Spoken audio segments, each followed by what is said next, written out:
All right. How is it going, everybody? Good evening and welcome to virtual Alton, Virginia, where the drivers of the Sunday Night Skippy Racing League are preparing for a 40-minute feature around a 3.24-mile full course configuration of Virginia International Raceway. This track is fast, it is long, and we're sure to see some great battles throughout the field tonight. Tonight's race is being simulcast by the CavOK Racing Network on Twitch and YouTube. Just search for CavOK Racing on either platform, and it should pop up for you. Also, on that note, we're going to try to make tonight's race interactive. This is something that we haven't tried before, so work with us through the kinks. But if you leave a comment on either platform's live stream, we at the broadcast booth here, the broadcast team will try to respond, time and race action permitting, of course. But we get your messages real time. So we will try to do that to the best of our ability. Speaking of the broadcast team, I am joined tonight by a few people, and including a surprise guest. Look, of course, I ruined the surprise by throwing the names up there already. But first and foremost, I'd like to welcome my partner in crime, my better half, Megan. Good evening, racing fans. And also joining us tonight, season regular racer and almost broadcast regular here, Riley's with us tonight as well. Hi, everybody. It's nice to be here again this week, and I'm excited to watch some close battles all the way through the field tonight in the Sunday Night Skippy League. I think VIR is going to really tighten up the field, and we're going to see some really good battles from the front of the pack to the back of the pack. Outstanding. Yeah, no, I couldn't agree more with that. This two long straightaways on this track will lend itself to some good drafts, and we'll talk about that in a little bit. First, though, I wanted to introduce our special guest commentator tonight. You may recognize him from some of our past broadcasts as the driver of the Sunday Night Skippy 246 car. Please give a warm Sunday Night Skippy welcome to Ian. Thanks for joining us, Ian. Hey guys, it's great to be here. It's a little different to be viewing this from outside of a cockpit, but I'm sure Bill is going to be really happy because I usually hit him in the first lap. So you not being here will probably make his night a bit better. But yeah, good fun. I'm looking forward to this. Well, we've already got our first live streaming message from Christian Perez. I'm a little confused because I thought he was in the race, but he must be multitasking or something. But yeah, hello to Christian out there. Thanks for tuning in the stream as well. So before we get into the race analysis a little bit, since we got you, Ian, and I kind of want to take an opportunity, you've been with this crew for quite a while. You're one of the administrators. Would you mind telling us about the Sunday Night Skippy League, how it all started? Well, sure. I mean, it was one of those random kind of things. I was racing in one of the public races, got dive bombed yet again, and like the first lap, and I was getting really frustrated. And I just happened to be chatting with a couple of folks on the forums, and they were like, it would be so much better if we could, get rid of all these public people and have a league of people who were going to respect each other and do a nice clean race, and we could really enjoy it. And that moment we said, okay, let's do this. I immediately went and set up Sunday Night Skippy as a league and create a bunch of races. James and Justin started pulling together some folks, and it just started from there. And we're now, I think, at like 74, 75 members, of which about 50 race regularly, which is really cool. I mean, I was a late comer to the league, and I've really enjoyed the atmosphere that you guys have set, and so I'm really appreciative of that.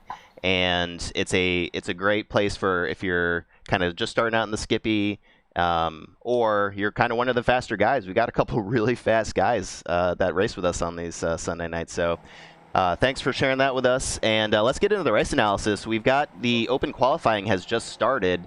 And that's another kind of thing. I've mentioned this on past broadcasts. We do a 15-minute open qualifying session, which this, again, Megan, we've talked about this before. It's one of those tracks where that draft is actually going to play a factor. So having somebody near you in a qualifying lap could make the difference between starting up front, or I don't know, having to start mid-pack and work your way through the traffic. Yeah. It's a lot more fun doing it like this, you know.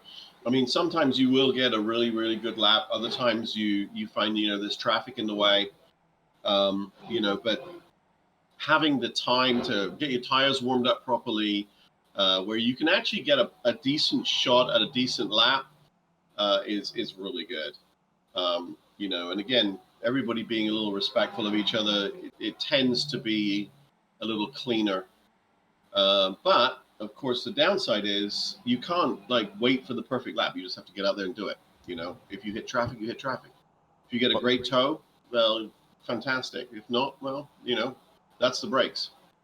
Yeah, and I think warming up the tires, if you haven't raced this track before, it gets real slick on cold tires. It's super slick, and there's a lot of, in the public races, a lot of turn 1 through turn 4 accidents that happen because of that. So an opportunity to get things warmed up, do a couple out laps, set a hot lap after all that, I think is a huge boon for folks, and it puts a lot less pressure on trying to game the system a little bit. So yeah, like we said, a little over 3-mile course, nice and fast. You can see 2 long straightaways there. Really warm today, that warm track temperature. I think we've got that pegged at, I want to say 101 degrees Fahrenheit right now is what I'm showing. 107. 107 is what you're showing. Okay, excellent. So we'll And keep that's an eye going to on do that. no favors to anybody. Exactly. All right, well, let's bring up the racers here. That's enough of the track. I think we would like to see what these guys are up to. Up on the left side, I brought up the timing tower, and actually I will change that to best time so everybody can see what sorts of times people are setting down. Torres looks like he's set the top time now of 2:17.12. Well, there's James at 2:16, but these are significantly off of what we expect to see take the pole. Yeah, just there as we see James Hauser come across with a 2:16.6. And we're only going to see those lap times increase here as guys get warmer tires and maybe start to work together a little bit to get that draft all the way around the track. Yeah, it's gonna be interesting to see. I mean, there's some very specific corners that really challenge you on this track, and as your tires heat up, they make it a lot easier. But should see a lot of fun in the 1, 2, 3 complex. First T1, T2, T3, and then again at Oak Tree corner. But there's 2 little places that are real tricky on this track that you really have to watch out for. One of them is the roller coaster,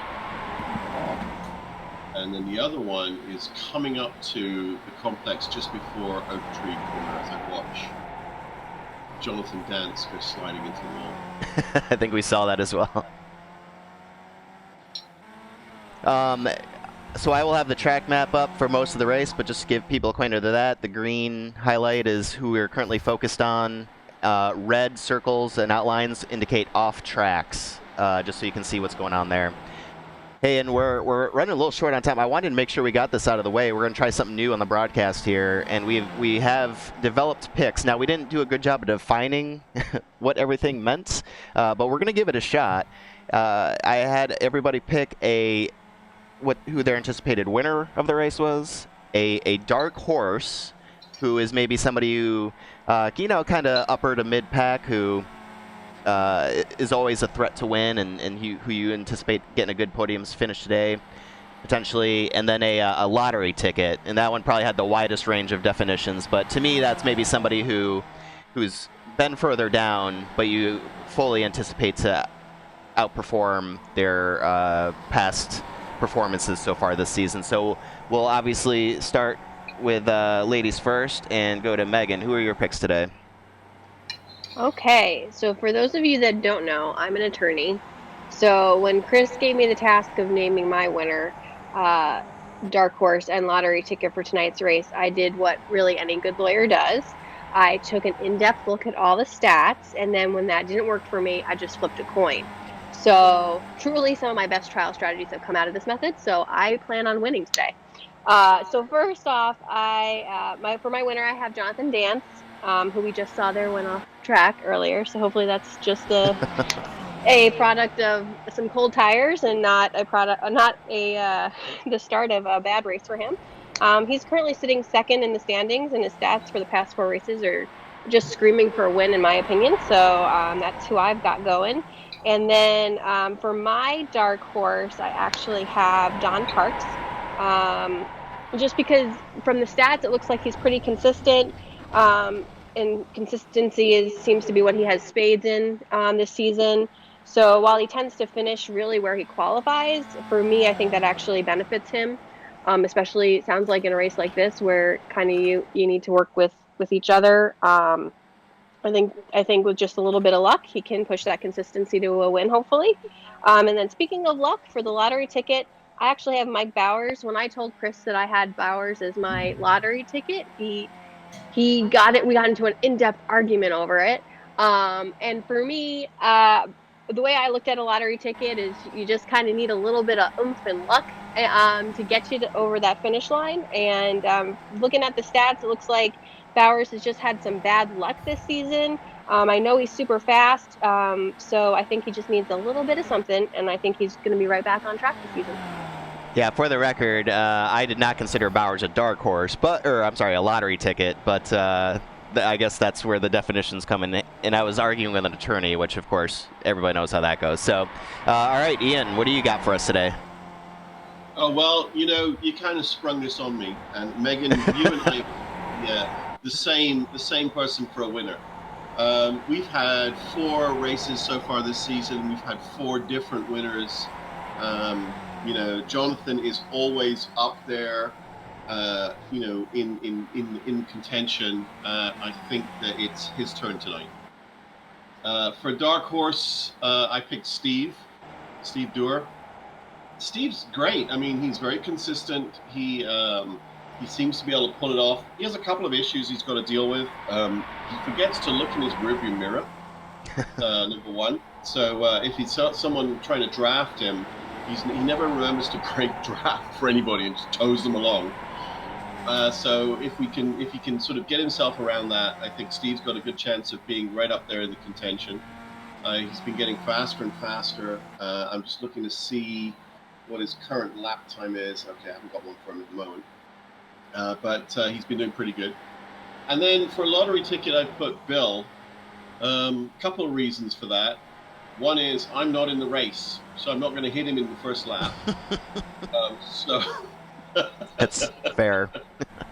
Yeah, so you have a much better chance of kind of getting along. But again, what's a lottery ticket but a wild ass guess, right? So let's see how Bill does. Outstanding. Thank you very much. And Riley, on to you, brother. Yeah, absolutely. So I picked my winner as Edwin Viorino, mostly because we saw him pull off that incredibly close win a couple weeks ago at Phillip Island. And him and Christian Perez being on the same team, you can see them go there on the screen right now, working together, drafting each other, and creating a strategy where they're going to put themselves out in front to race out those last couple laps. And I think that gives Edwin and Christian Perez a big advantage, being teammates and being able to work together every single race. So I'm expecting to see Edwin there on the top step of the podium tonight. And then moving on to my dark horse, I have Jason Bice, also one of the founding members of the Sunday Night Skippy League. He's just gone on an unprecedented slew of bad luck, starting about late to mid season from the previous season, just getting into incidents that weren't his fault, and a few off tracks here and there that have kind of cost him some places in races, and even at some points taking him out. And I think he has the pace to hang up there with those guys in the top 5. He's really good with the car. He's really experienced. He knows where he can push the car, where he needs to back off a little bit. And I think if everything comes together for him tonight, we could see him on the podium, potentially, you never know, even a win.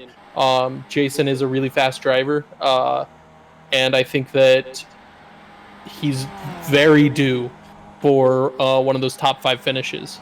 And then moving on to lottery ticket, Chris Stewart in the Chick-fil-A Skippy car. I picked Chris because this is his hometown track. Um, he consistently is top 10 guy, and I think that we could see him um, move up from that top 10 up near those top 5 spots. He's very familiar with the track. He's from the area, and I think maybe a little home brewing with the track and him tonight may result in a more than favorable finish for him. I'd like to point out, however, that homebrew is not working for him right now because he seems to be in the bathroom. Well, you got to make sure you're ready for the race. It's 40 minutes. It's a long time. You definitely want to be all there and not have any distractions or have your concentration broken by anything. So, perfectly understandable to want to make sure you're in peak racing condition. There you go. Got to take care of those physiological needs. All right, we'll move on to my picks here. I think you guys may have missed the obvious one here. I've got James Hauser as my pick for the win. Real life racing instructor, VIR is one of his home tracks. To me, it was kind of a no-brainer. Always puts down fast lap times as I'm trying to find. Oh, there we go. Try to get a hold of him. So I've got him. He's always kind of hanging around the front, the top of the pack, and like we've been talking about, sometimes it's just that one errant wheel, and he'll have a clean shot there at the win. For my dark horse, I've got Chris Herrera, who actually was my pick to win last week, and he is also another one of those guys that just is waiting for that opportunity. He's always running up that mid to high pack. He was leading, I think, for a little bit last week, and just a couple things to go his way, put together a full consistent race. I think he's got this one in the bag, at least for a podium, if not the win. And then my lottery ticket, Jake Ashe, fan favorite. I'm just waiting for this guy. I think his average finish so far this season is 16.5, but monitoring the Discord and hearing him talk about his laps, I think he's been practicing pretty well and putting down some fast lap times. So I fully anticipate him to outperform his past performance today. And that is who we picked for today's race as we go into the final 45 seconds of the open qualifying time. Looks like Viarino has set a 2:08.171, which at my iRating, that is the fastest time I have personally seen on the track. So very impressive from him and Perez, obviously doing the drafting there. Yeah.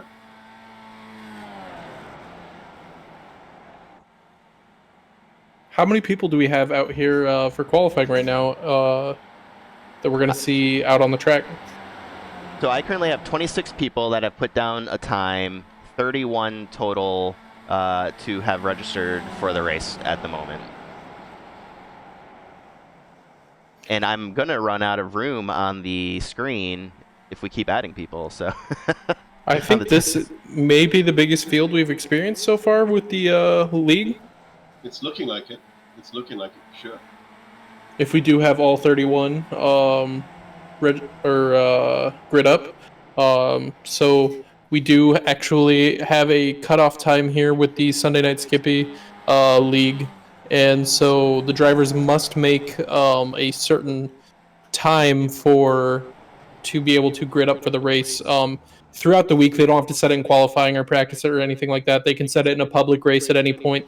But that time is going to be a 2:14.5 this week. So we try and keep it that way so that all the racing on the track stays competitive and everybody's able to have a good time going around. And we do keep it a pretty broad number. As you can see, Viarino setting the 2:08.171. So a 6-second gap to be able to make up that time, I think, is pretty generous, and we're pretty accommodating as far as making sure that everyone can get out there and race.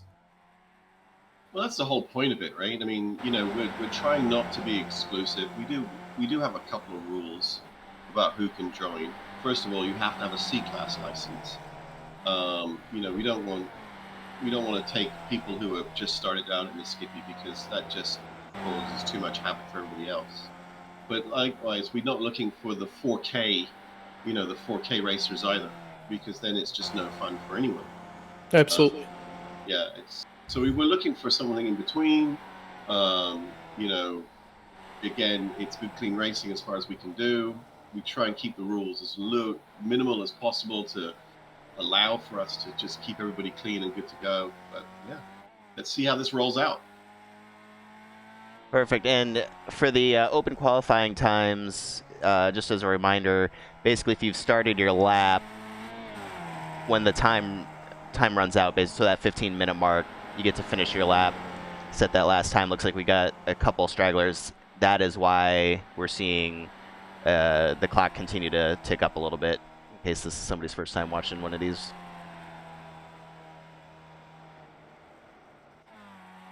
And we're focusing now on the Old Glory machine, the number 51 car, Pete Mabrotten. We didn't pick him in any of our picks, but he may have also been too obvious last week's winner, if I'm not mistaken. And so we expect to see good things from Pete as well. Well, the reason I didn't pick James for the to be the winner today is because everybody expects him to be up there. So maybe I want to put a little pressure on him to be an underdog for once here in the league. I like it. That's good. Make him prove it. Well, it looks like we should be gridding up here shortly. My gosh, there's 31 cars in the grid. 31.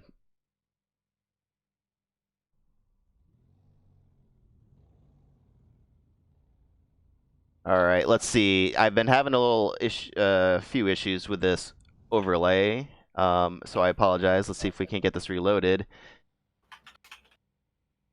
But here's your starting grid for tonight. VIR gets the pole with Perez right behind him, as you would expect, with Bowers rounding out the top three. Torres, McMurphy, Hauser, Herrera, Remus, Mabrotten, and Dance will be your top 10, with Parks and Kirchman not too far behind. Let's see.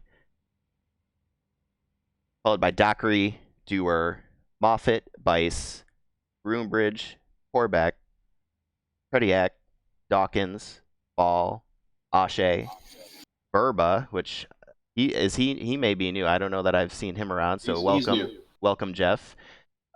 Rich Butler, Longatano, Hartley, Stewart, who I don't know if he put the time down, and Wilmer, same. Well, of course, Stewart and Wilmer find a way to be next to each other. Surprise, surprise. Kay, Morga, and Schloss will round out the field for us today. This should be a really good race. Seeing 31 drivers on the field is so much. It's such a big improvement from where we were a month and a half ago, and not to say that we weren't in a good place a month and a half ago. Just as far as participation goes, this is absolutely incredible, and I think it's a testament to Ian and Jason and the other admins that able to put on this incredible league for us to broadcast. Well, you realize now I can't leave my office because my head's too big, right? Here we go. Pull them straps tight down one more time. We're going green, boys. Well, let's see if they can make it around the first corner.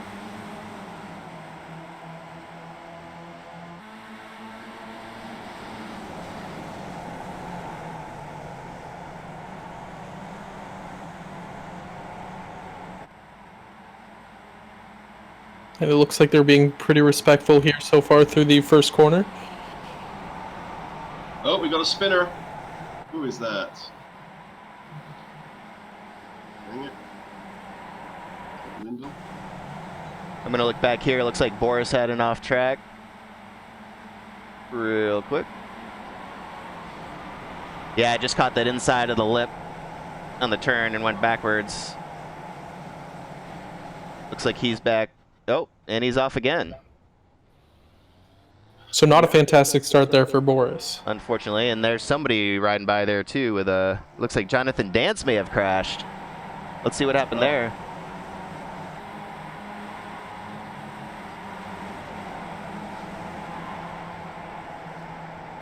Yeah, Dance just gets around. Looks like he may have been tapped a little bit. Oh, lost his wing though. Yeah. For the most part, everybody made it through. We'll see. That's somebody collected his wing and lost their wing. His wings flying everywhere. And up at the front, it does look like Viorino and Perez are trying to pull away from the pack here.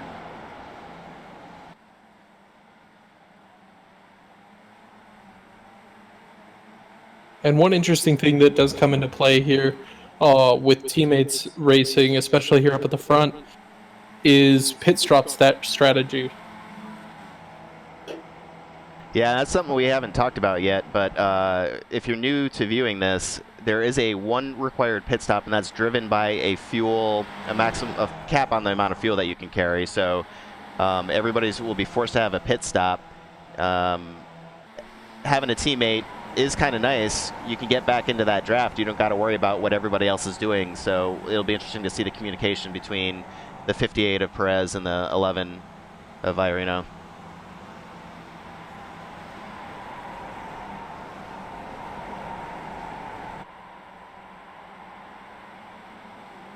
And it looks like there's a really good midfield battle here from about 18th or 20th to 24th between Stewart and back through to Dance and Jonathan Dockery. Someone went off there. Dockery was off track for just a little bit. He slipped off. They continue to work their way through the snake. I'll tell you what, guys, 31 cars on this track is not easy on cold tires. No, absolutely not. Really interesting is when the front runners start to hit the back markers, because there's going to be a lot of back markers for them to go through. And we'll focus up here on the 76 of Mike Bowers in the 5th position. Looks like they got some tight racing, kind of, behind the obvious front runners there. Even though they are a little strung out at the moment.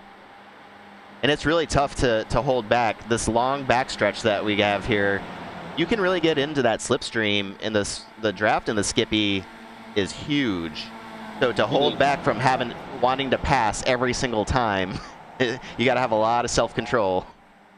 So what we found, and talking to Steve about this, and one of the things we were working with him on in one of his previous races was get all the way up in someone's back bumper as you're coming through here and try. Oops, someone's taking a bit of a journey off. Bowers. Oh, Meghan. Not having any luck tonight. But get right up in their back bumper and then try and take them on the draft, either on this back straight here, or wait until you get back up to Oak Tree Corner and take them on from the beginning of that long back straight there. We'll take a look back further in the field at Jeff Torbeck in the 42 car in the 16th position. Looks like Dance, Wilmer, and Torbeck going side by side through turn 1, 2. Funny story about Wilmer. You'll see he's got that skin on his car. He's got like a Monopoly money or a piggy bank and some dollars and stuff like that. Apparently, he's a wannabe banker. Not a lot of people do that. I think Wilmer wants to be a lot of things, so banker does not surprise me. Oh! That was Jeff Slosh. No, it wasn't Jeffrey. Who was it? Chris? Looks like Wilmer trying to take the inside line there. Cooks it. Yeah, who got into the back of him? That's the question.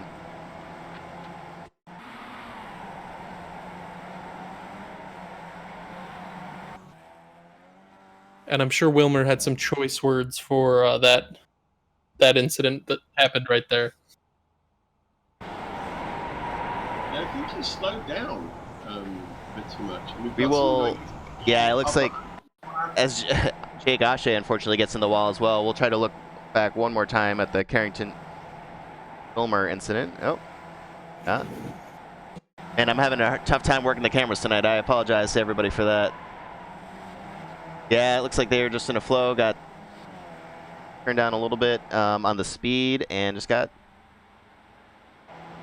picked coming up into the back of them. Yep.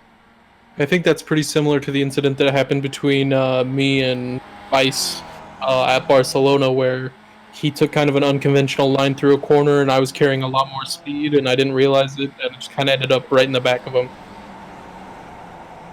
Meanwhile, back at the front, Edward Torres, James Hauser, Pete Broughton, and Lyndall McMurphy have all caught up to the back of Christian Perez and Edwin Valero. Yeah, this is going to be. We knew they were probably just kind of hanging back a little bit. The point we've been making about the draft, it's not too difficult to hold up, get those tires warm, and work together to catch back up. If you can work together, because none of those guys, to my knowledge, are on necessarily a team or on the same voice comm. So. No. And Carrington is checking in on the stream. So. I'm sorry to hear about your evening, Carrington. We kind of saw what happened there. Unfortunate for you tonight, but glad you were able to check us out. That's what we have drop weeks for. Exactly. And then I think if we could get a look in at the battle from 7th to 10th, we've got Bice and Moffat have been following each other all the way up the field. And it looks like they're battling back there to try and catch up to the front pack. Yeah, we can start to see the field string out a bit, packs forming. Be interesting to see what the ability is for these packs further back to link back up.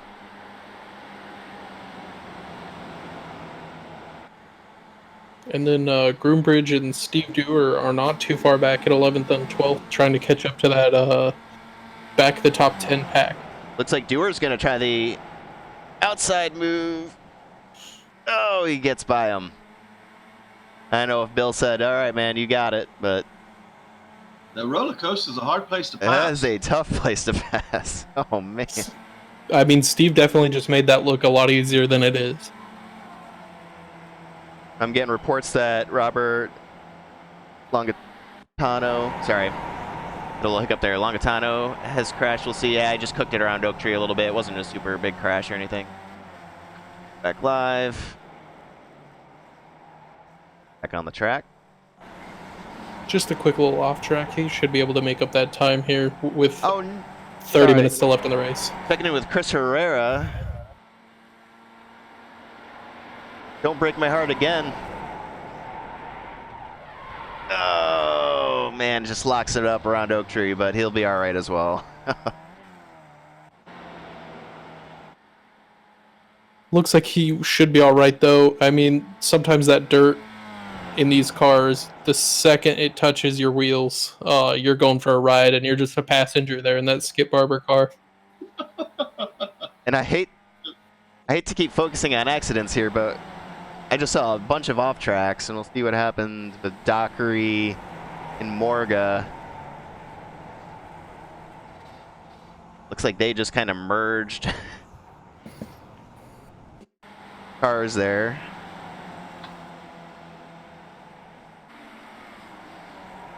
That was definitely a strange incident there. So, is Morgan? No, he's not. All right, well, we'll check back up here. Looks like Dewar has made contact with Dance. What the heck happened there? He drove right through his car. What on earth happened there?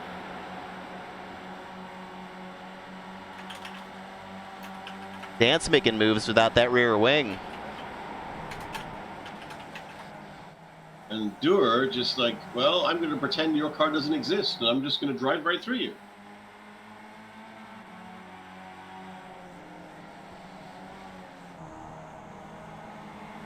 That was odd.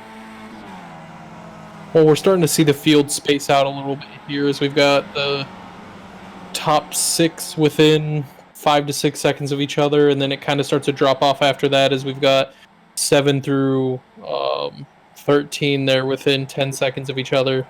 And then we're kind of starting to see where the packs are forming. So I'm focusing here on the 54 of Parks, the 9 of Kirchman, the 21 of Bice. We got some moves being made here.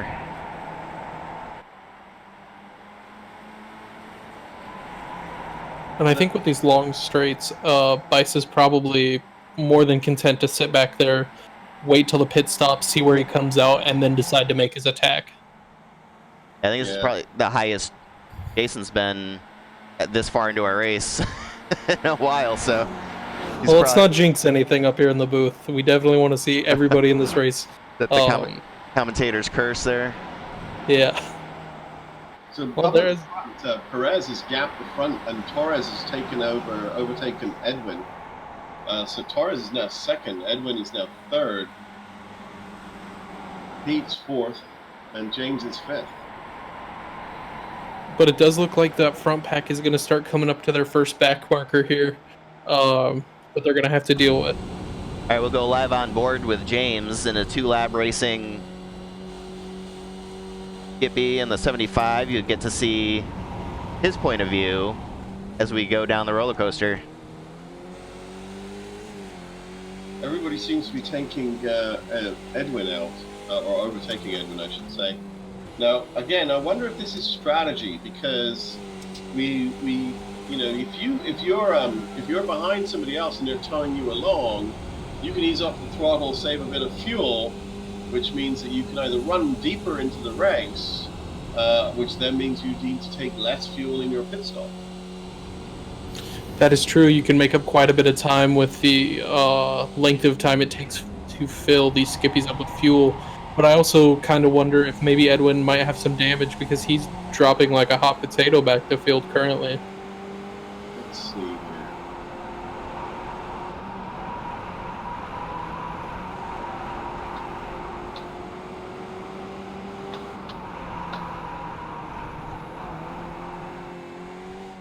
Taking a look back from Torres' car at Pete Mabronton. Pete with that iconic skull helmet on his driver's head. You can pick him out from anywhere.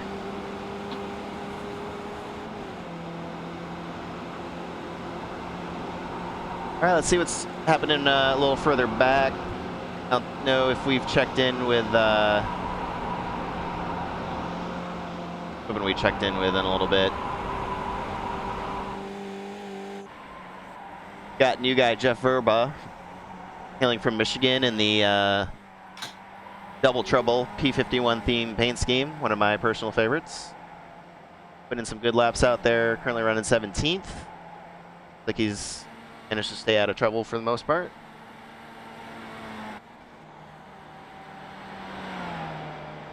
We looked at Edwin's car pretty closely, and it looks okay. I don't see anything obvious, but he is dropping back on the others. Yeah, must be a fuel strategy maneuver.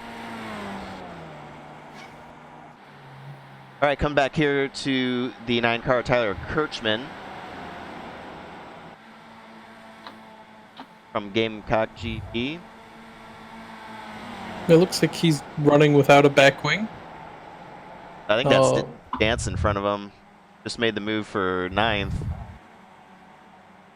Impressive that Dance is making moves up the field there without a rear wing.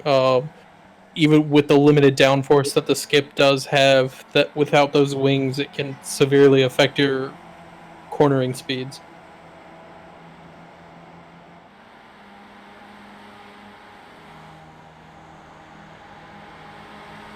A little further back here at Steve, who's still hanging out just outside the top 10 with Bill. Yeah, someone needs to go and put a bit of fuel in his car or something. Give him some nitrous. Get him moving. He obviously doesn't know that I have him as a dark horse pick, so, you know. Well, I mean, we've got a couple, Bill and Steve back there. Hopefully they can work together and prove some of us right. Yeah. You know that Bill's son is an avid computer game player, and plays Apex Legends, and is like number 20 something in the world. Is that Wow. right? True fact. Yep. Well, I guess like father, like son, because Bill is not slow in the skip either. So, maybe powerhouse father son tandem there in that house. Yeah. Looks like they're coming up on somebody's back markers now. It's going to make this very interesting. Yep, we're focused back up here with Torres leading the lead train here up the hill. It looks like Christian's going to make a move.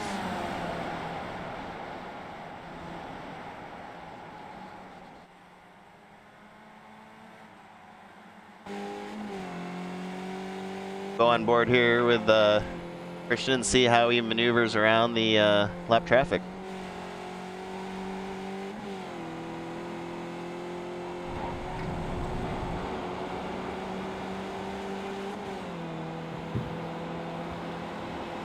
Seem to be taking their time to get around him. Nice I think long maybe straightaway. it's some of those fuel saving strategies that we've been talking about. Oh, he's off! He's off! Oh, he held it together. Oh. That was Torres nearly lost it on T1 there. And almost picked up Perez and knocked him off, which gave Pete the chance to jump up into first place. See if we can go back and see what happened there. He just came in a little too hot into that corner and overcooked it, and started the slide a little bit.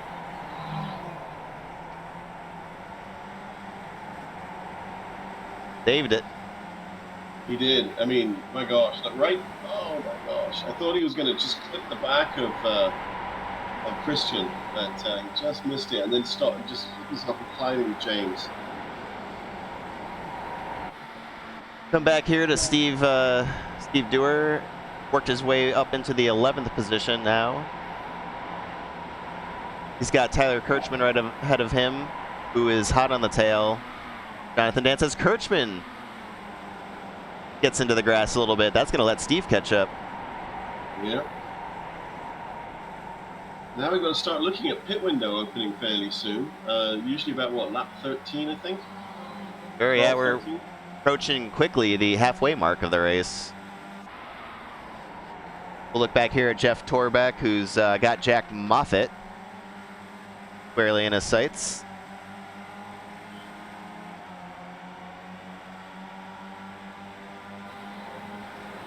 What do you think about your pick so far, Megan?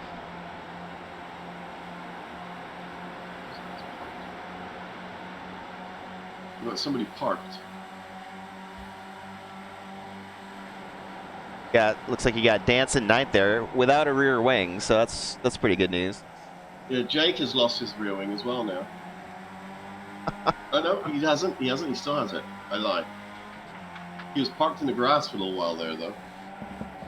Looks like we have our first group joining or going into the pits. It's going to be Dance, Bison, Parks, and Dance will come out with a rear wing with those quick repair, or that one quick repair that's allotted in the league. They will get the top off, any quick repairs, hopefully not get new tires, unlike your typical NASCAR stops. Dance is pulling out. He's dropped down to 15. Coming up right in front of Jason Bice. And so it looks like Bice will drop a theoretical position here once everybody's pit to Dance. Just a good idea by him to go ahead and dive into the pits and able to come out in front of Bice.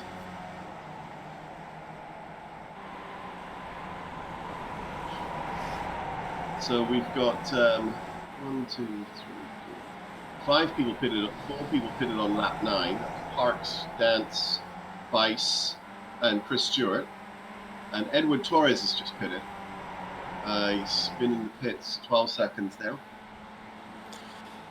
And it's an interesting call to pit this early because if you wait until your crew chief tells you got 1 or 2 more laps left of fuel, you're going to be carrying more fuel at the end of the race, and that's going to be more weight in the car, so your car is going to be just a little bit slower than the guys who pitted early, and are going to have a lot less fuel in their tank, thus their car weighing less.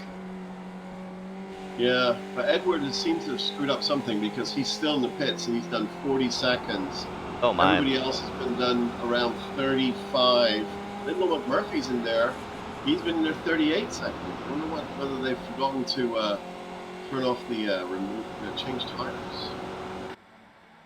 Both of them are out, and Torres and McMurphy still in there. They've been in it. Torres has been there 60 seconds. So now we're kind of starting to see a lot of the field a lap down, but we should see some of those people get those laps back once the leaders pit. Torres and McMurphy are being towed. That's why they're in the pits. They must have had a little crash. I'm not seeing. We'll I'll go back here and see if we can't see what maybe happened.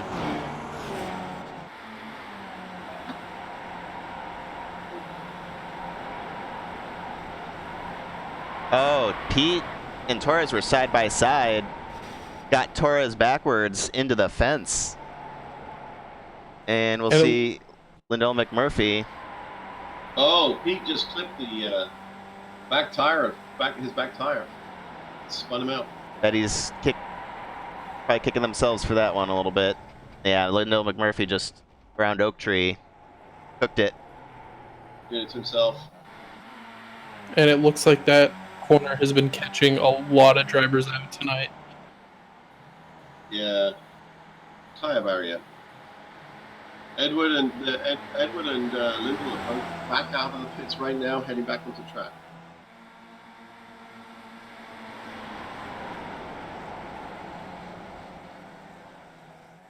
And so we haven't quite looked here at the front of the battle here at the front, or at least talked about it in a couple minutes, as Pete makes a move to take the lead back from James. But James is up there with Pete, and I believe that was your pick for a winner tonight, wasn't it, Chris?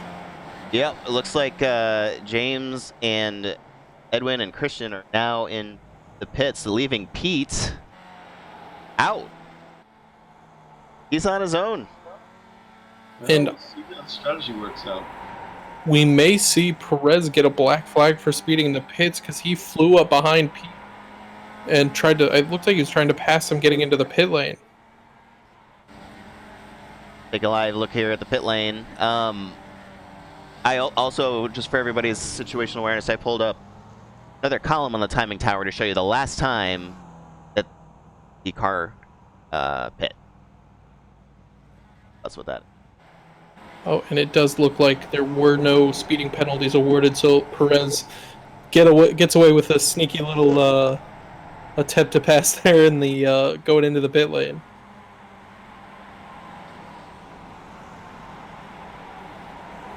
And there, as you see, we do now have 20 cars back on the lead lap. It was 15 before the leaders had pit. Looks like Broughton, Ball, Schlotz, Herrera all have not pit. I bet.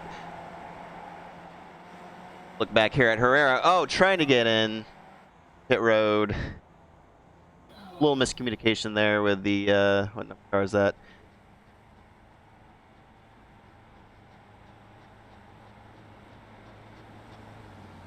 He'll bring it in. Let's see if he can't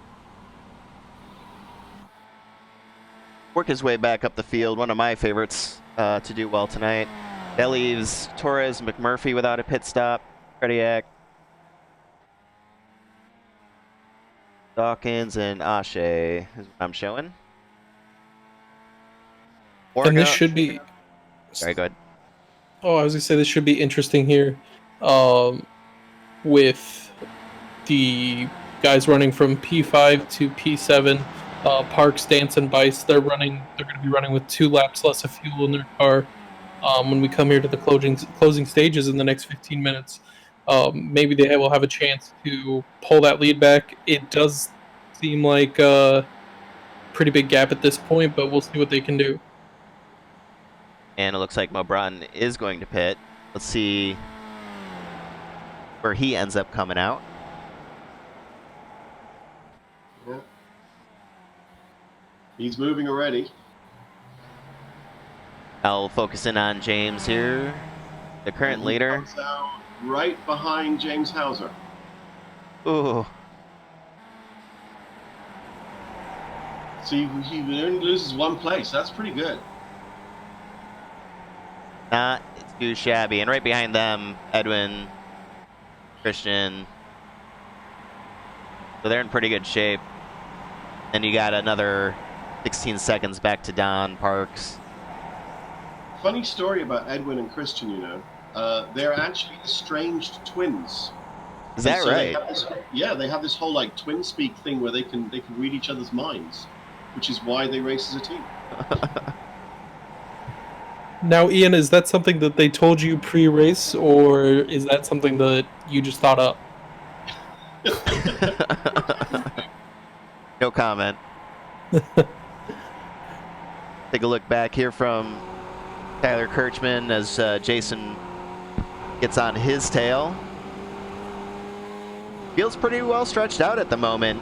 Looks like those pit stops have taken their toll. Torres yet to come in. McMurphy. We now have Dockery, Morga, Wilmer, and Kay all out of the competition as well. Not sure what happened to Dockery. With a 31 car field, unfortunately, you are bound to see a couple cars not finish the race. But I think that the competition and the entertainment level that has been provided here so far has been next to none. I think that this is probably one of the more entertaining races we've ever seen in the league. Yeah, agreed. And it's not over yet. No, absolutely not. We still have about 12 minutes left in the race. And we're bound to see a lot more battles and quite a bit more action here on the track.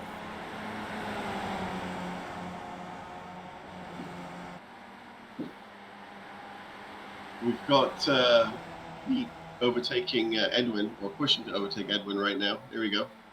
Made the pass. Coming into T1. Edwin setting a 2:07.95, which is the current fastest on the course, and just ridiculously fast. Yeah. So it looks like it probably was just a fuel-saving strategy earlier in the race when he was falling back. Obviously no damage to that car, holding the fastest lap of the race so far. I think we're going to have to start giving out some lead weights to some of these boys.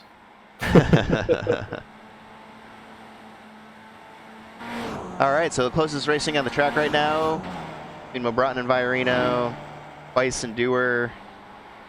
Looks like Bowers is closing in on Torbeck there, back the battle for the 13th. So Steve and Jason battling. Steve is a bit faster than Jason in Sector 1.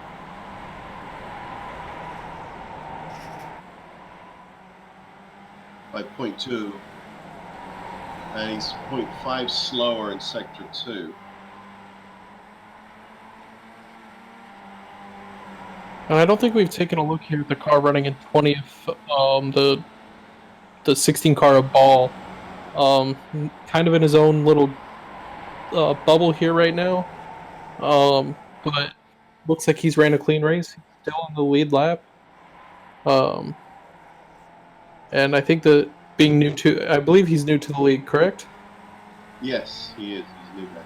So to come into a new league and be able to just run your own race, kind of hopefully incident free. We obviously aren't able to keep an eye on everybody the whole race, but stay on the lead lap and just overall run a clean race is an accomplishment all on its own. Yeah, he's been doing pretty well. Also like to thank Scott Dawkins coming out back there. I'm not sure if anything happened to him, but he's got a fantastic paint scheme. See if we can't get a good look at that. Is that therefore one of Meghan's favorites? Because I think, Meghan, you were saying that you are more attracted by the paint scheme than by the racing. Yes, I mean, you have to impress me by your choices of paint scheme. So he sure is. He's working up there at the top of my list. Heard it here first. We actually haven't heard from Meghan on her favorite paint schemes of the night yet. That's true, yeah. Anything sticking out to you? Or? People are pretty boring tonight. They gotta, pick it up. Maybe next Sunday. I think if you have Chris poke Wilmer a little bit, he might be able to pull out something special to impress as far as the paint schemes go. Yeah, I was a little disappointed with Carrington's lack of effort tonight. In all areas. Oh no, it's a good thing he's not still listening. I'm sure he actually is, I think. He knows I love him. There you go. James is gapping the field a little bit there. Yeah, just focus back on him here. I don't know. It looks like 2 seconds. And I mean, I think this is just classic James right here running away from the field. I think he just kind of said, all right, I'm going to go for it. And now he looks like he's pushing the pace and green on VIR on almost all the sector, or a majority of the sectors so far. Of course, he runs 2 laps racing, which is because of his 2 dogs. You are pulling out some facts, Ian, that I don't think I would have ever known, and I appreciate it. Just let you know that when I know facts, I'll tell you, and when I don't know facts, I'll make them up and tell you. So don't look now, but Dance has worked his way up to the 5th position. I should say rear wing having Jonathan Dance has worked his way back up to the 5th position. So, nice job there.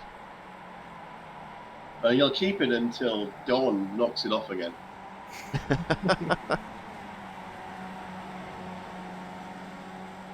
Look back here with Chick-fil-A car, Chris Stewart. We haven't really talked about him much.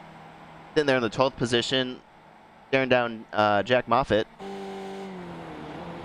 Going to the outside line. And Moffitt was one of the guys that was running up there near the front, inside the top 10 before the pit stops. This is an ambitious move around the outside on T1. It's not one that would normally work, and yeah, it doesn't. At least, I mean, he's giving it an A for effort. That's for sure. He can't say he's not sandbagging it. Can't say that he is sandbagging it. Whatever sandbagging means. I think that's a bad thing, right? Yeah, it's a bad thing. I think this should be a good battle here between Stewart and Moffitt. Stewart, obviously, I said, it's his hometown track. He's very familiar with the layout. Might have a little bit of advantage on Moffitt here.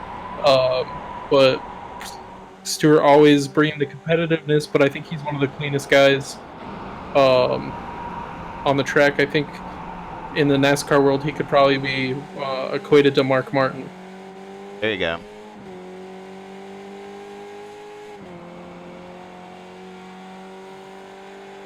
And, did he save it? Robert saved it. He almost went into the barriers there at Oak Tree Corner. Looks like he might have busted up his front wing a little bit there. Let's have a quick look at that and I'll let you know.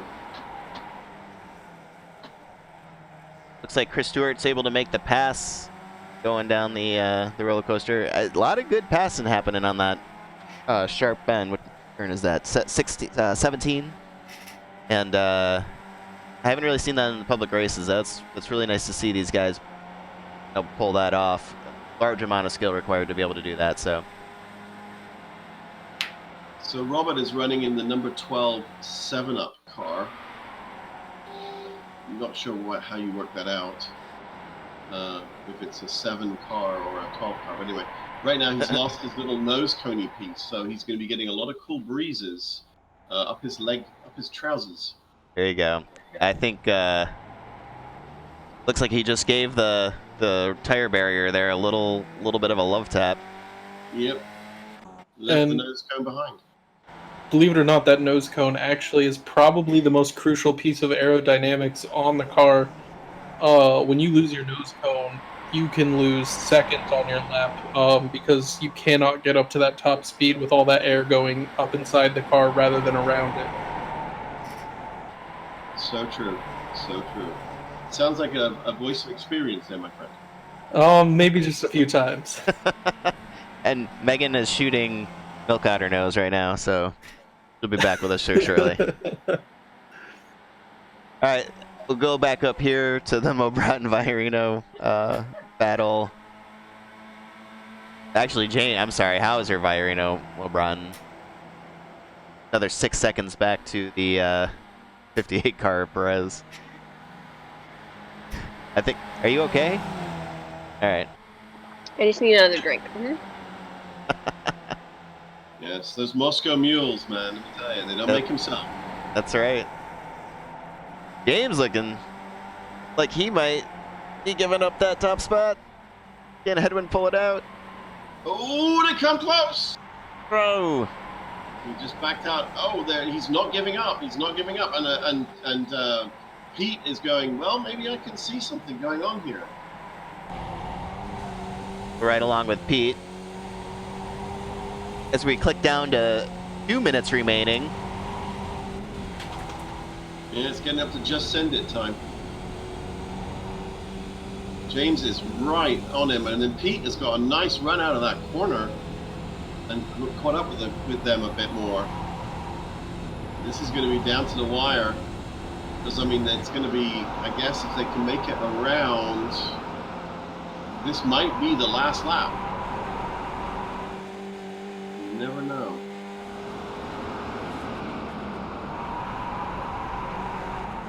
Oh, and look at that back marker, just to make things much more fun. Of course, what it will do is it will give Edwin a bit of a tow. Although, here comes James. James has already got around him. Looks like he does have his And nose Pete's in coming in the middle. It's going to be 3 wide going into the roundabout, going into the roller coaster. Oh, I wish it would be 3 wide. Oh, yes! Oh, James got it. catch James him. has got it.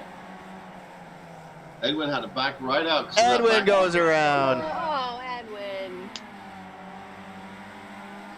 Pete almost just barely missed the back of Edwin's car. Edwin's out of it. There you go. I'm sure there will be much to be said about the situation there with the back marker making things interesting. 40 seconds to go, so it's going to be another lap. Here we go. This is it? This is the last lap, and Pete has got a lovely draft on James. Trying the outside line there. Can't see that working somehow. But if he just stays patient and keeps up in his gearbox, he'll be able to take him on that back straight. Not for lack of trying, my friend. And where's Christian? Christian is, yeah, he's just like swearing in Spanish a lot, I think. He's still got a good 5.5 seconds if he wants to catch this pack. Yeah, and then Jonathan is 7.9, 8 seconds back off of Edwin, and Edwin is 9 seconds off of Perez. So I think they are without hope in this particular one. I think there's a good battle here between Kirchman and Bice for the 6th and 7th position, back on a little further back on the field.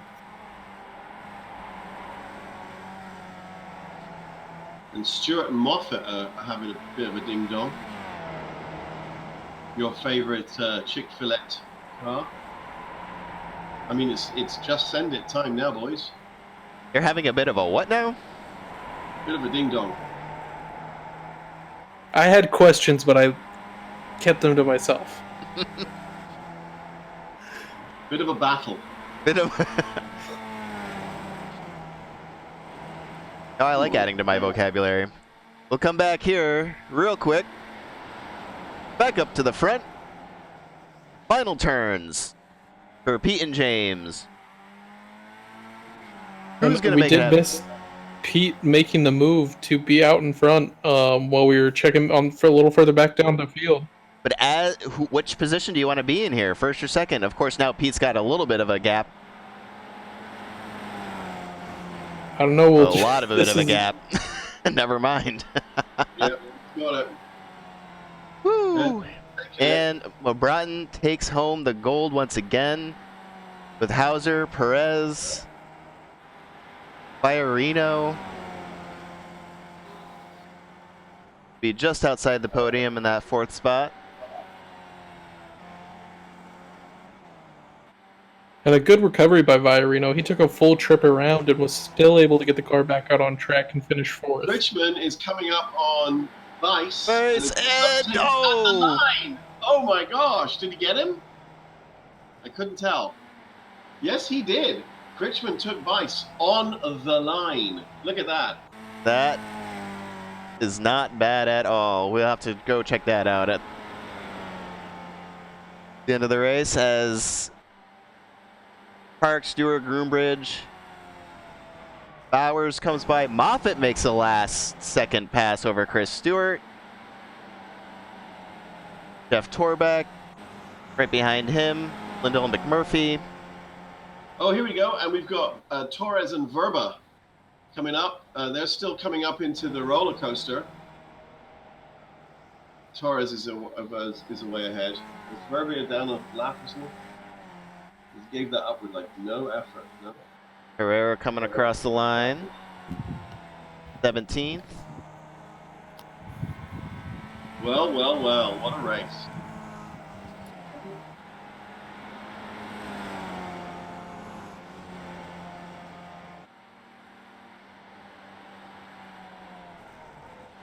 Torres and Verba.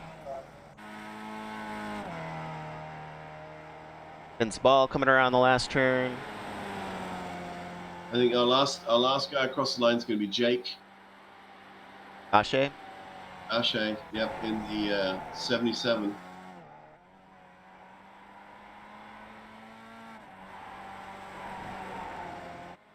About Montano there.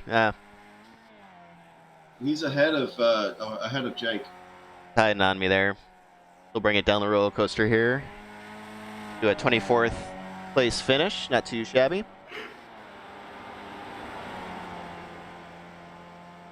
I'm not sure how Scott Dawkins is finished before and Jake. Oh, Jake's lost it. Oh, Jake, don't hit the wall. Dude, you just lost your back wing. Oh, Jake. Come on. Well, we love you, Jake. Don't worry. So button.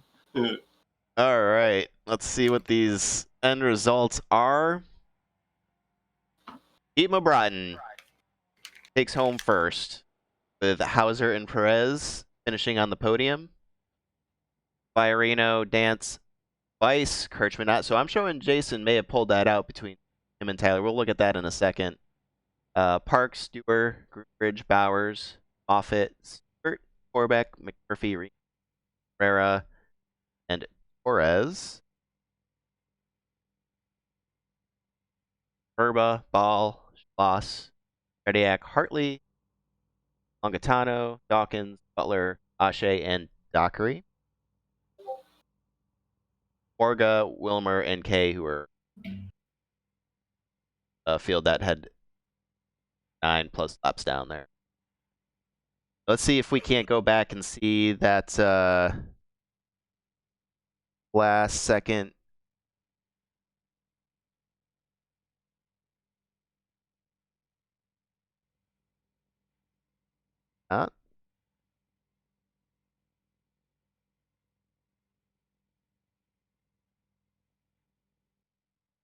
Well, I don't know. Meghan, what'd you think of that race while I try to look this up? This is a pretty good one. I think it's actually probably my favorite race that we've seen this season. So I had a lot of fun watching it. Mostly because there was a lot of crashing. That's funny. I would have to, building off of what Megan said, I think that I would have to agree that this was probably one of the better Sunday Night Skippy races of our second season here. We did see a lot of drafting, but there was a lot of overtakes, a lot of really hard racing. We saw a couple weird incidents. Yeah, I think this race kind of had it all. From lead changes to pit strategy to drafting to wheel racing. Um, we saw incidents. We saw basically everything you need to be able to go back and remember a race and be like, that was exceptional. And that was, I think that'll go down as a favorite race for a lot of our drivers. All right. Well, let's take a look. We've got a couple people standing by for an interview. You guys say we bring in Jason Bice, who are watching his finish here at the end with Tyler Kirchman. Looks like he was able to just pull it out. Hey, Jason, this is Chris in the broadcast booth. You got a copy? Like he might be muted. There we go. Hey, Jason, how's it going? Good, good. So, tell us your thoughts about that race. Looked like a pretty crazy finish for you there, but any analysis of the race prior to that? Well, I have all of my paint and none of anyone else's, so that's a good race. I was gonna say, we were talking about how you seem to be bitten by the bad luck bug earlier, so I would say I would take that any day. A 6th place finish. I mean, I personally would take that. So really well done. Looked like Tyler almost had you at the end there. He might have. He might have nosed it out, but yeah, that last lap with him was very intense. And honestly, I owe him a huge thanks because I pitted a bit early, and I was really worried about running out of fuel. So he gave me a little bit of a tow. I probably wouldn't have finished the race without that. So. About Riley, Ian, you guys got any questions for him? Jason. Ian, how's it going? We missed you. This was I decided to take a week off on this one and join the guys in the broadcast booth so I could make up some crazy crap about you. All true. All right, Riley, you heard what he said, okay? I did. Okay, good. Just so you know. So yeah, it looked like a good race. 31 starters. Yeah, we had a packed grid, and I can't speak for everybody else, but I had some really good close racing with Don and certainly with Tyler. It was a great race. You know what's going to suck, of course? That's going through and trying to look at all the crashes. 31 cars. That's true. I think we might have our work cut out for us. I heard a few things over the radio, so yeah, we got some work to do. But I'll tell you, from sitting up here in the broadcast booth and watching it go through, there was some very clean racing, very hard racing, most impressive for everybody. The wins and the work everybody put into it, I think, really shows. So, well done. It's not just me. I mean, you and James, you guys are incredibly helpful. Sometimes I feel bad because I get associated with the league, but I don't think people realize how much is going on behind the scenes. You and James, and certainly Chris and Riley and Meghan. It's a huge team effort. So if we were missing any of us, it wouldn't be the same. Absolutely. Everybody, pat yourself on the back. Yeah. Already. I hope you guys plugged Saturday Night Shenanigans. We haven't. We have not yet. That is a new. Actually, I kind of want to hear how you describe it, Jason. Wow, I don't know how I would describe it. Certainly not like tonight. No. I have not laughed quite as much while driving a vehicle in my life. Absolutely. Steve and I had to clean out our VR headsets. I had dried tears on my lenses that I had to clean off today. I think the best way to describe it would probably be to say it's a Saturday night shenanigan races with no stewards for the Sunday Night Skippy guys, and if anybody else would like to join the league, to where we can just go out and let loose, have some fun before it's time to get serious on Sunday night. Yeah, that's well put. Absolute riot. Yeah, it was Well- good fun. Well, thank you for joining us, Jason. We've got Pete and James on deck here for the interviews. But Awesome. Take it easy, guys. Yeah, take care. Have a good night. Good race. Thanks. Talk to you soon, mate.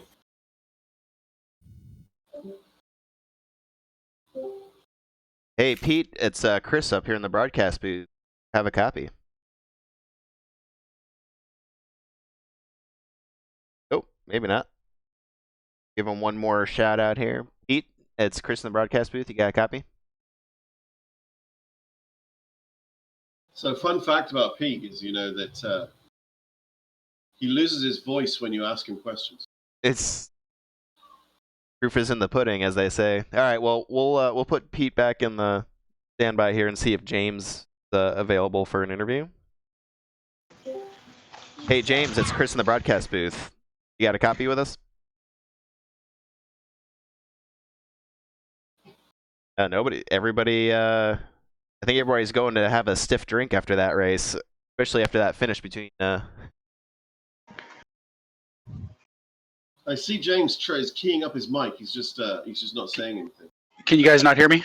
Oh, there we go. We got you now, Okay. buddy. Yeah. Hey, what a battle there at the end. Talk us through that. Yeah, no, I miscalculated how many laps we were going to do, so I was low on fuel. Thus, I got out in front of everyone a little bit, but I couldn't conserve enough, and Edwin and Pete caught up to me. Unfortunately, Edwin, we had that lap traffic. I was trying to get Edwin to at least get by. I didn't want to get him trapped in there, and I don't think I gave him enough room, or he didn't feel like I gave him enough room. And then Pete and him had some contact there. Luckily, Pete was okay. But yeah, I had to get behind. I didn't know if I was going to be able to stay in front of him. I didn't have enough fuel. I ran enough fuel going down through the roller coaster, so that's how come Pete pulled away so much at the end. I was hoping I was going to be able to do a run on him there, but I could hear it start hiccuping, and I was like, "Oh no!" Just limp it across. No, that's good. Well, I had you as my pick for the win, and so I was a little disappointed to see that, but it was a lot of fun watching you guys do battle there on the last lap.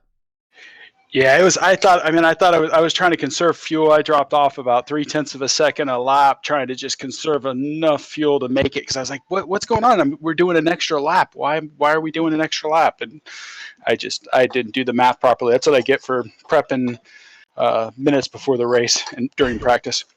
James, you hit the line with like 37 seconds to go, which was why you had to do another lap. Yeah. So, yeah, that messed me up. I thought I had thought that the pit stops were probably a little bit longer. I don't know. This is the first week I actually tried to look at the fuel really close, just because I knew Christian was super fast, as well as Pete, and I was like, man, I gotta pay attention to fuel, because last time I think Christian got like a second and a half on me in the pit stop. And I couldn't make it up. So, well, I did. I think I actually did, because I think he had an incident. But no, it was a good race. I liked it. I enjoyed it. Awesome. Riley, got anything for him? No, I would just like to let you know, James, I intentionally didn't pick you to win, because you're always a favorite, and I thought maybe you could use a little bit of chip on your shoulder, underdog energy for your race tonight. Yeah, no, I just need to, whenever you got Pete, Edwin, and Christian, I mean, and now we have like Torres is fast, Mike is quick on. I mean, Don. I mean, we got a lot of people that can go out there. I mean, Christian and Ed are always fast. There's had a tangle up there between Pete and Ed at some point. I don't think I was the fastest on this track. I just think I got kind of lucky with a couple circumstances, and then unlucky with not having enough fuel. But oh well. I'll tell you what, I wish I could luck my way into a podium spot, and just wanted to say, fantastic race. It was fun watching you, and have a good rest of your night. Thanks, guys. Have a good one. Later.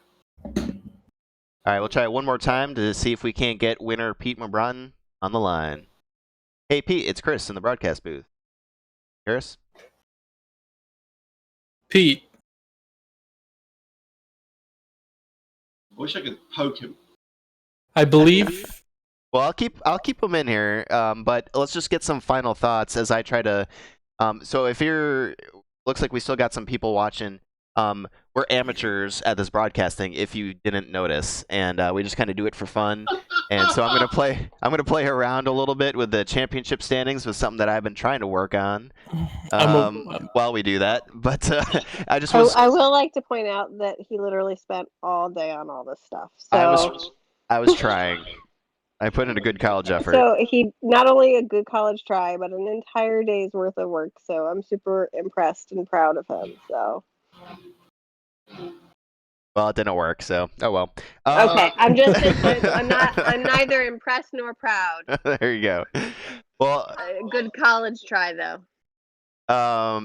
So Riley, any closing thoughts for us as we're getting ready to log off here?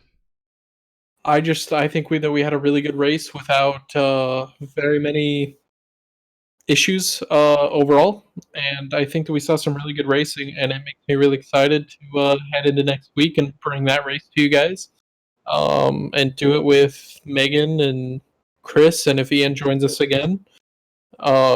I think that we've got a really good thing going here, and I think the league is only going to grow. And yeah, I think we saw some really good racing. Congrats to Pete on the win.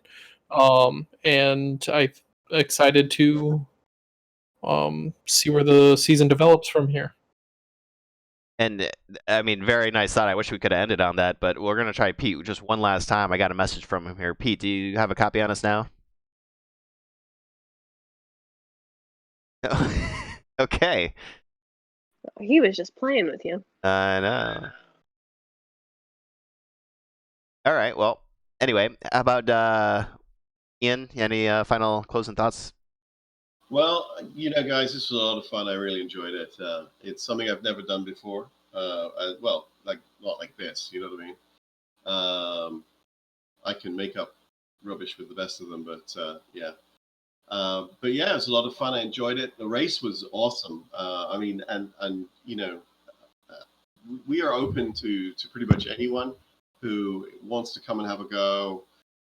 Get your C-class license, please, before you apply, so you get some good practice in, get some runs in the Skippy.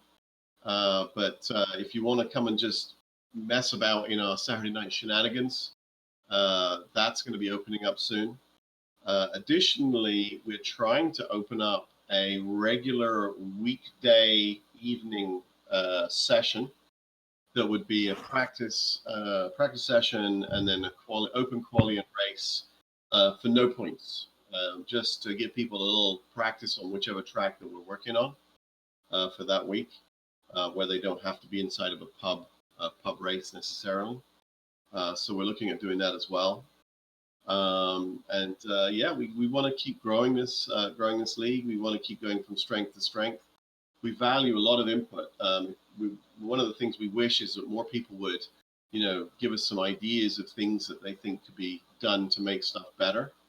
We listen to everybody. There's a channel actually in the Disco called Feedback.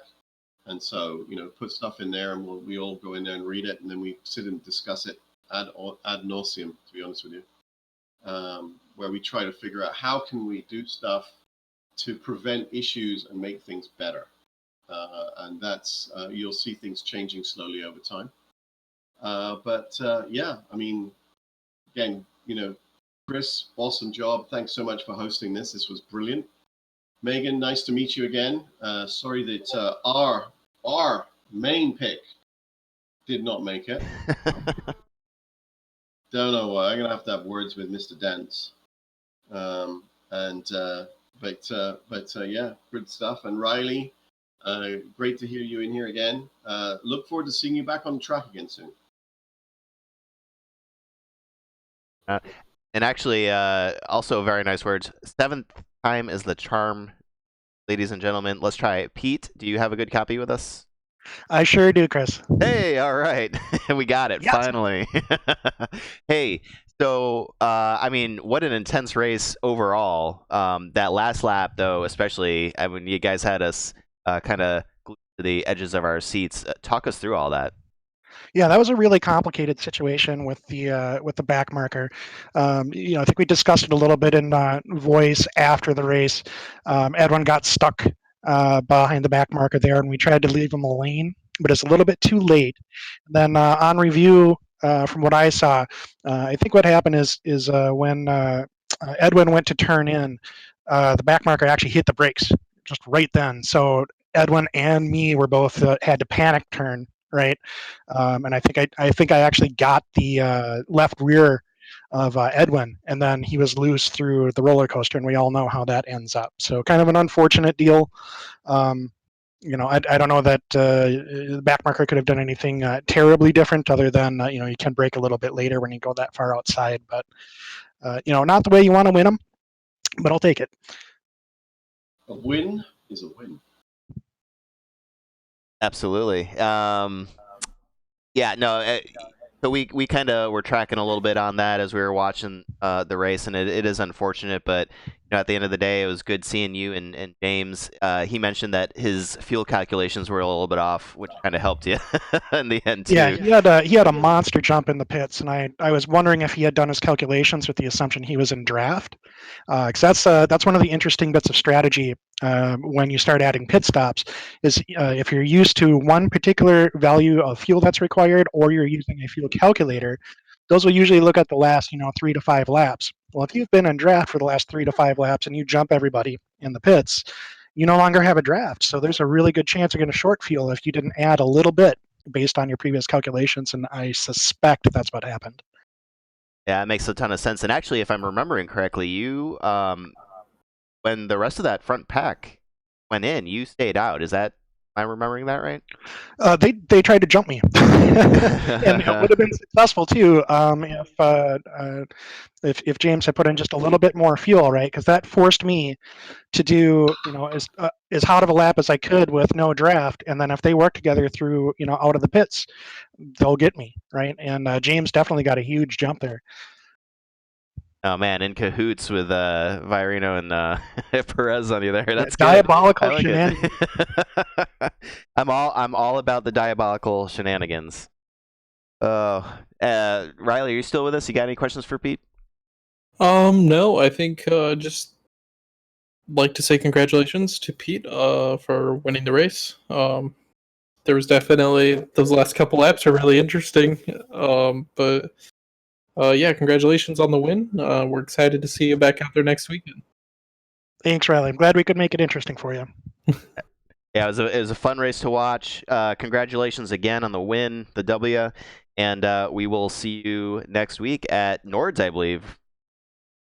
Sounds good. Thanks, Chris. Yep.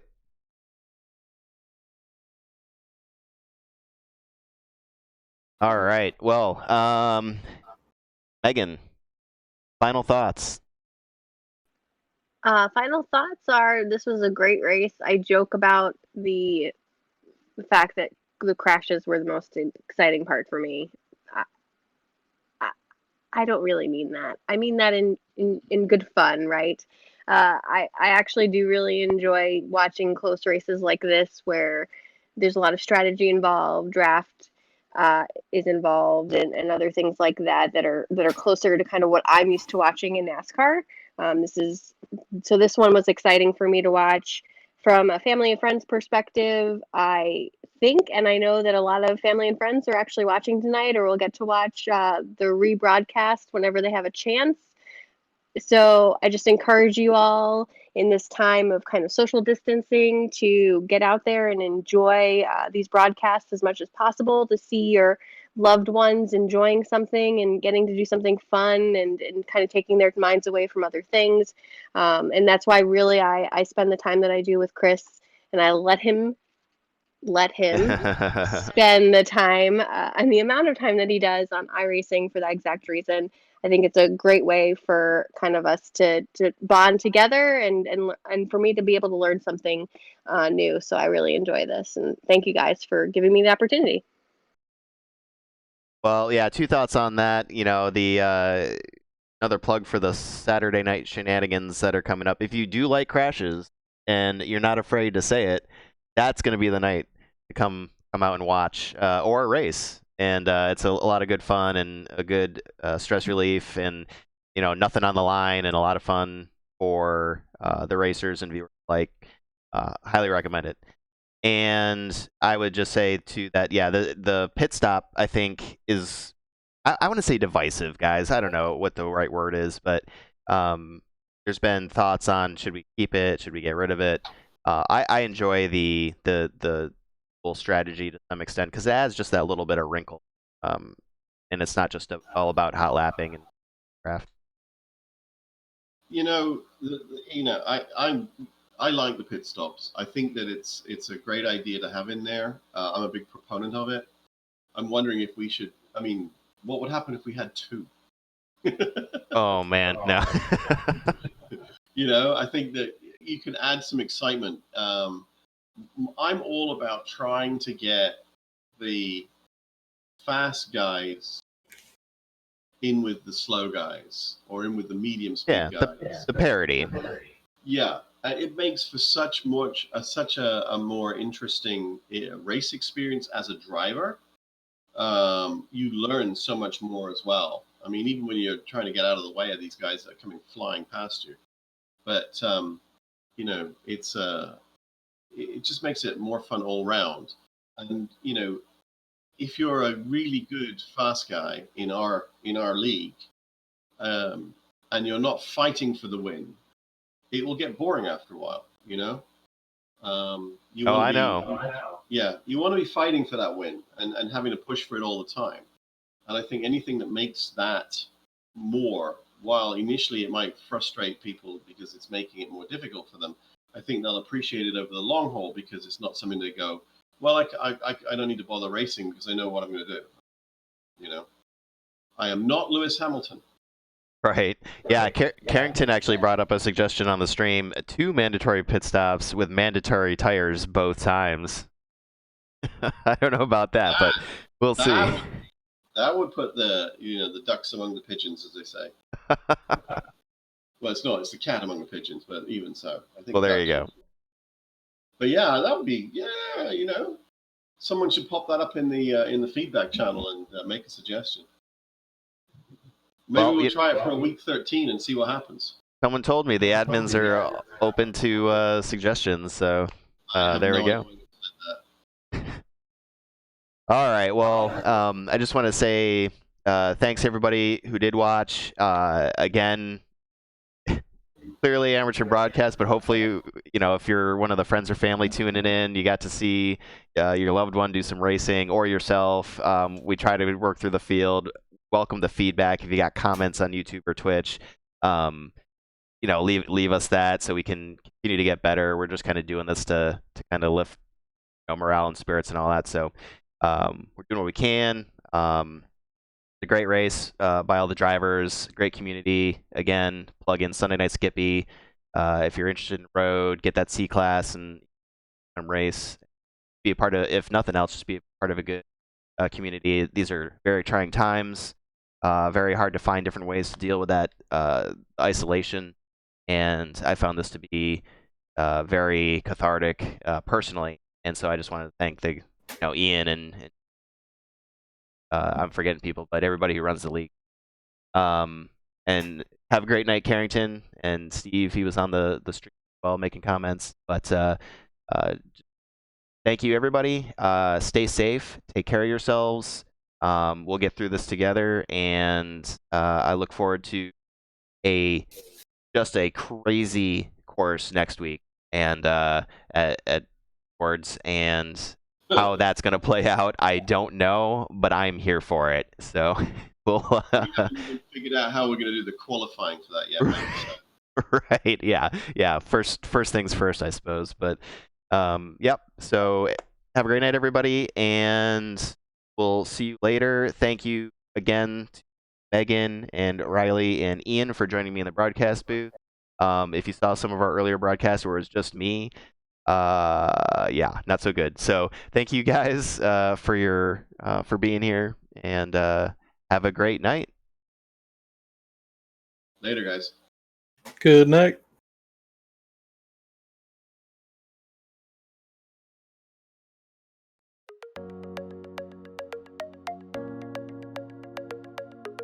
We're out.